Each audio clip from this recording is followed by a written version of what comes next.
The Tactile drawing board has been designed to be used with a rubber-backed drawing board, or I should say a rubber-surfaced drawing board. It's a drawing board with about a 5mm thick sheet of, in this case, cork rubber. You could use silicone rubber as well. And the first step is to place the paper and preferably fasten it on one end onto the drawing board. It doesn't really need fastening like the other kits, but you fasten it on one end. And we use the rubber backboard because we make extensive use of drawing pins or thumbtacks, and these need to go into the rubber surface to hold down the tools. So the first step is to be able to draw lines, tactile lines, and for that we have the Roulette, which is a spur wheel tool. It takes a little getting used to, and so you press down and drag the tool over the paper, and it produces a positive tactile image. These are the lines that you need to use and feel when you're using the other geometry tool. You do not use the Roulette sideways. The wheel, roulette in French, roule means wheel, and so the wheel needs to roll to create a line. So you do not drag it sideways, but you let it roll in the direction that you want your line to be drawn. The next tool that I'm going to introduce to you, which is the basis and the foundation of a lot of the tools in this kit, is the ruler. And the ruler is based on the principle of the V-groove to locate and to position your stylus or your thumbtack. I'm using the refill to simulate a stylus or a thumbtack because it leaves the tip clear for you to see.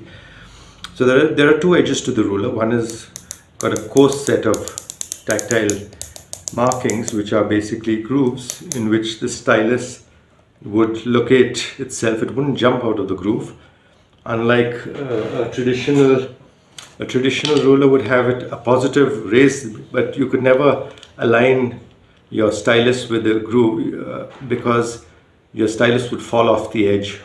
Whereas a V groove, the stylus drops into the groove and it goes to the lowest point of the groove, which is the center of the groove, and so it serves to accurately locate your stylus without chances of it slipping out of the groove.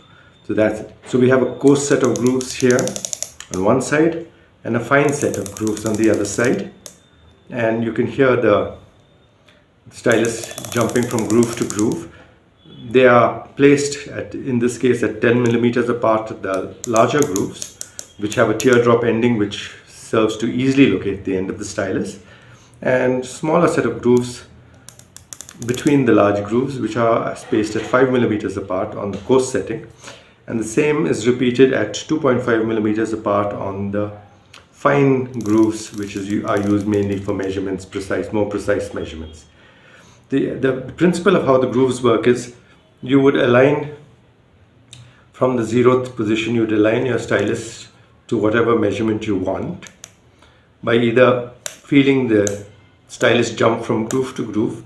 Like you start with a 0, 10, 20, 30, 40, 50, and then you would slide your stylus off the edge of the groove onto the paper. In this case, we'd use pins actually to do it. So we'd start with the 0th position, drop a pin, push pin over there, and then slide 10, 20, 30, 40, 50, slide off the edge. So we've got 5 centimeters marked over there. If you want 45, you'd go back by 5mm, or if you want 55, you'd go forward by 5mm. But the large teardrop ended grooves serve to locate your measuring indicia. You can also fasten the ruler to the page by using thumbtacks. There are little holes placed at 10mm intervals from beginning to the end of the ruler, so you've got them, and you can fasten your ruler to the drawing sheet or the drawing board, and that's how you. So the ruler with the Roulette helps you draw straight lines and measure them, and we'll see how we use these measurements in the next video. So the same principle again for the fine set of grooves, 2.5 millimeters apart, 10 millimeters for the big.